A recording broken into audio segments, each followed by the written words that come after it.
Good day, beautiful soul family, and welcome back to Discovery, to the miracles beneath the surface. All the honor and all the glory and praise goes to our Heavenly Father in Yeshua's name. Beautiful soul family, join with me and we're going to be going into Nehemiah. To be exact, we're going to go into Nehemiah chapter 2, and we're going to be reading from verse 11 to 17. Nehemiah chapter 2, verse 11.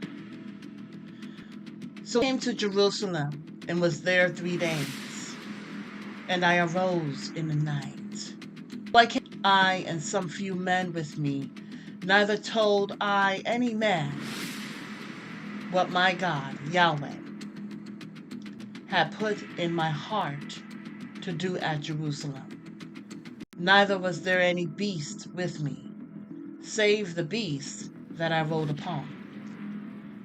And I went out by night by the gate of the valley, even before the dragon well, and to the dung port, and viewed the walls of Jerusalem, which were broken down, and the gates thereof were consumed with fire.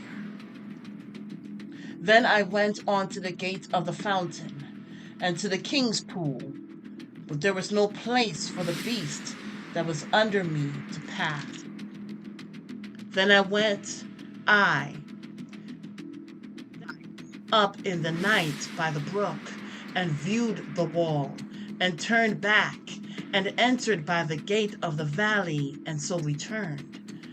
And the rulers knew not whither I went, or what I did, neither had I as yet told it to the Jews, nor to the priests, nor to the nobles, nor to the rulers, nor to the rest that did the work.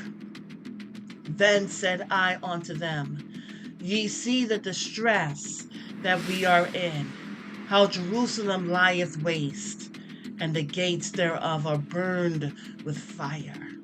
Come, and let us build up the wall of Jerusalem, that we be no more